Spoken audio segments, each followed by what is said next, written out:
આ મીડિયમ પાણી છે. નાના છોકરાઓ, કાકાઓ, આ જે બધા કુંડ છે બહુ ગરમ પાણીના છે. અહીંયા પગમાં પણ ડગાવાય છે એટલું પાણી ગરમ છે.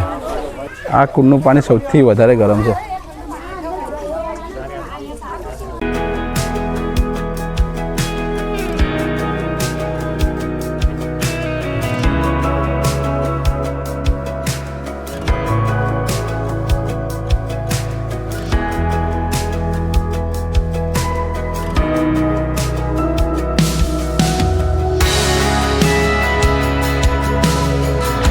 તો મિત્રો આજે અમે આવી ગયા છે ટુવા, જ્યાં આવેલા છે ગરમ પાણીના કુંડ.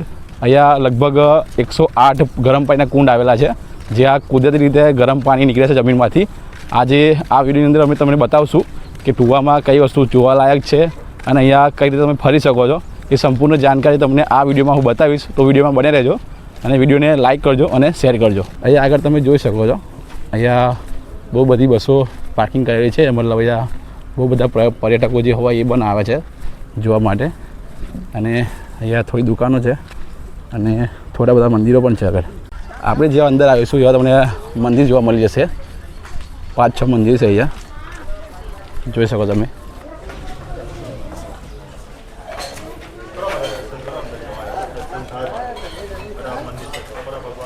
મિત્રો મંદિરની વાત કરું તો ઉપર ભગવાન શ્રી રામનું અને શંકર ભગવાનના મંદિર બનાવેલા છે અને ઘણા બધા નાના મોટા એવા ડેરા પણ બનાવેલા છે. જો તમે આવતા હોય તો ત્યાં દર્શન કરીને તમે નીચે આ રસ્તે આવવાનું રહેશે. અને આની આગળ જ પેલા જે ગરમ પાણીના કુંડ છે તે આવેલા છે. અહીંયા તમને પાણીથી નાહવા માટેના આવા નાના જગ પણ મળી જશે. તો મિત્રો આ છે જે ગરમ પાણીના કુંડ છે, જેનું પાણી બહુ પવિત્ર છે. અહીંયા લગભગ 108 ઠંડા અને ગરમ પાણીના કુંડ છે, જેમાંથી પ્રાકૃતિક રીતે ઠંડુ પાણી જમીનમાંથી આવે છે. અને આ પાણી સલ્ફરયુક્ત હોવાથી શરીરના ઘણા બધા જે ચામડીના રોગો હોય એ દૂર કરે છે. એ તમે જોઈ શકો છો, ઘણા બધા ભક્તો આજે આવ્યા છે આ પાણીમાં સ્નાન કરવા માટે. મિત્રો તમે જો આ જે કુંડ જોઈ રહ્યા છો એ આ સીતા કુંડ છે, જેનું પાણી સૌથી વધારે ગરમ છે. અને બીજા બધા જે બાજુમાં જે કુંડ છે રહેલા છે એનું પાણી ઠંડુ અને થોડું ગરમ પણ છે, જોઈ શકો છો. યાત્રીઓના વિશ્રામ માટે અહીંયા 1, 2, 3 આમાં મેં જે ઊભો છું એમ 4 ચબૂતરા બનાવેલા છે, જેમાં તમે ધૂપમાં તડકાની નીચે તમે આરામથી આવી ખુરશીમાં બેસી શકો છો. અને તમે સામે જોઈ શકશો કે કઈ રીતે બધા લોકો એક કુંડમાંથી પાણી લઈને પોતાના શરીર પર નાખી રહ્યા છે. જો આ રીતે. અહીં સામે એક મંદિર છે શંકર ભગવાનનું. આજે તમે ઠીક સામે જે જગ્યા જોઈ રહ્યા છો આ જગ્યા પર મંદિર છે, તે આપણે જશું દર્શન કરવા માટે. હવે અમે લોકો જઈ રહ્યા છીએ અંદર કુંડની અંદર હાથ પગ ધોવા માટે. તમે સમય જોઈ શકો છો, આ કુંડ છે બધા. હવે અંદર જવાનું.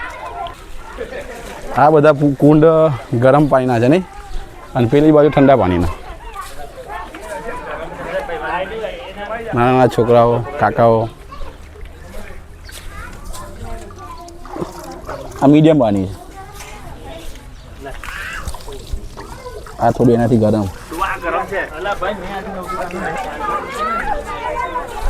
આ જે બધા કુંડ છે બહુ ગરમ પાણીના છે. અહીંયા પગમાં પણ ડગાવાય છે એટલું પાણી ગરમ છે.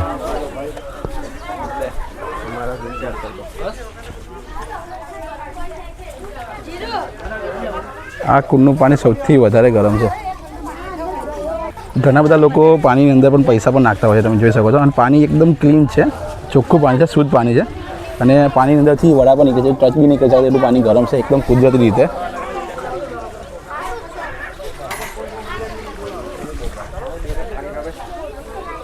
બીજું તમે જે દેખો છો સામે આ મંદિર છે, ત્યાં એક પગલાં છે ભગવાન શ્રી રામના. આ મંદિરની અંદર ખૂબ સરસ જગ્યા છે આ.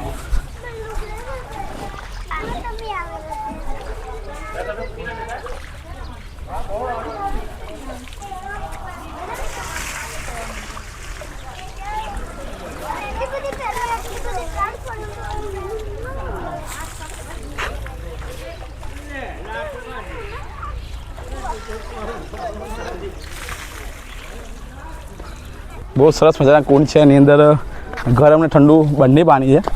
અને જે વચ્ચેનું જે મુખ્ય કુંડ છે એની અંદર ભગવાન શ્રી રામના પગલાં છે. અને એ પાણી સૌથી વધારે ગરમ છે. જો તમે આવી રહ્યા છો તો અહીંયા કપડાં ચેન્જ કરવાની કોઈ વ્યવસ્થા નથી, એટલું તમારે ધ્યાન રાખવું પડશે. અહીંયા થોડા કપડાં ચેન્જ કરવામાં તમને થોડી મુશ્કેલી થશે, એટલા માટે એ વસ્તુ થોડી ધ્યાનમાં રહીને આવજો. તમે જરા કુંડથી આવશો ત્યાંથી આ એક મંદિર છે શંકર ભગવાનનું. અહીંયા ખૂબ પ્રાચીન મંદિર છે જ્યાં લોકો દર્શન કરવા માટે આવતા હોય છે.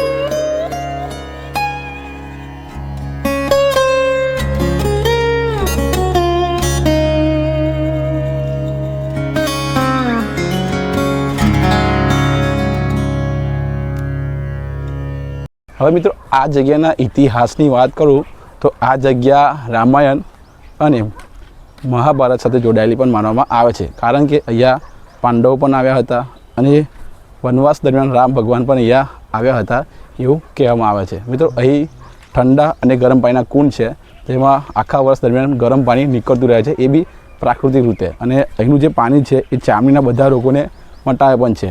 મિત્રો આ જગ્યાના લોકેશનની વાત કરું તો ગોધરા ઇન્દોર જે મેન હાઈવે છે ત્યાંની ઠીક બાજુની અંદર આ મંદિર આવેલું છે અને ગોધરાથી લગભગ આ મંદિર 20 કિલોમીટરના અંતરે આવેલું છે. જો તમે આવવા માંગતા હોય તો તમે ગોધરાનું જે રેલવે સ્ટેશન છે તમે આવી શકો છો. અને એરપોર્ટની વાત કરું નજીકમાં તો વડોદરા એરપોર્ટમાં તમે આવીને સીધા બાય ટેક્સીથી તમે અહીંયા આવી શકો છો. અને આ મંદિરની વાત કરું તો આજુબાજુ તમે જોઈ શકો છો ઘણા બધા પ્રાચીન એવા અવશેષો તૂટેલા અને વિખરાયેલા પડેલા તમે નજરમાં આવશે. અહીંયા જે મોહમ્મદ બેગડો હતો ચાપણીનો રાજા, એને આક્રમણ કર્યું હતું અને અહીંયા જે પણ મંદિરો હતા એને ખંડિત કર્યા હતા. એના અવશેષો અત્યારે પણ હયાતમાં તમે જોઈ શકો છો. તૂટેલી વ્યવસ્થામાં તમને જોવામાં આવશે, નજરે આવશે. અને અહીં ઘણા બધા નાના મોટા આવા પાણીના કૂવા પણ બનાવેલા છે, જે તે સમયના હજારોથી વર્ષો જૂના પ્રાચીન કૂવાઓ છે. અને આ તમે જે જોઈ શકો છો એ શંકર ભગવાનનું મંદિર છે, જેની અંદર સ્વયંભૂ શિવલિંગ આવેલું છે. આની અંદર અમે દર્શન કરવા ગયા અને દર્શન બહુ સારી રીતે થયા છે.